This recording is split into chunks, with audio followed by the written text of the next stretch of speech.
भर में लोगों से कहना चाहता हूं, कम मेक इन इंडिया।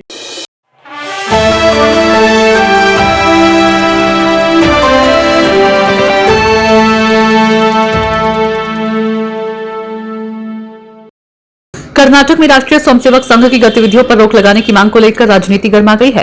राज्य के ग्रामीण विकास मंत्री प्रियांक खरगे ने सरकार से आग्रह किया कि संघ की गतिविधियों पर सख्ती से रोक लगाई जाए। अब इस मामले पर मुख्यमंत्री सिद्धारमैया का बयान भी सामने आया।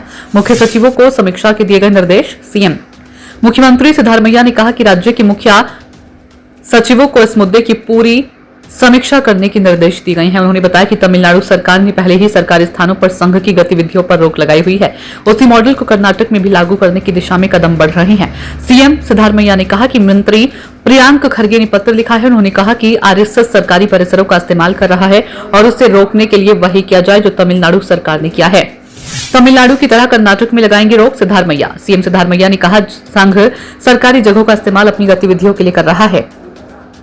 ऐसा नहीं होना चाहिए। जैसे तमिलनाडु में रोक लगाई गई है वैसे कर्नाटक में भी इसे रोका जाएगा।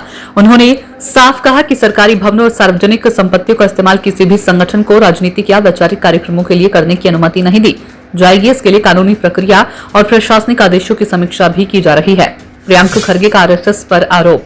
कांग्रेस अध्यक्ष मल्लिकार्जुन खड़गे के बेटे मंत्री प्रियांक खरगे ने कहा था, अगर एक संगठन सरकारी जगहों का इस्तेमाल अपने विचार फैलाने के लिए करता है तो यह उचित नहीं है। सरकार को इस पर सख्त कदम उठाना चाहिए। प्रियांक खरगे ने सीएम को लिखे अपने पत्र में कहा कि आरएसएस सरकारी और सहायता प्राप्त स्कूलों के साथ साथ सार्वजनिक स्थानों पर भी अपनी शाखाएं चला रहा है, जहां नारे लगाए जाते हैं और बच्चों व युवाओं के मन में नकारात्मक विचार भरे जाते हैं। उन्होंने ये भी कहा कि आरएसएस दुनिया का सबसे गुप्त संगठन है जिसने खुद को रजिस्टर्ड नहीं कराया, लेकिन फिर भी उसे सैकड़ों करोड़ रुपए का धन मिलता है।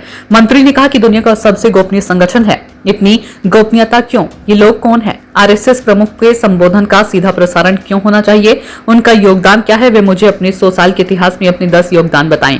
उन्होंने आरोप लगाया कि भाजपा आरएसएस की कठपुतली है।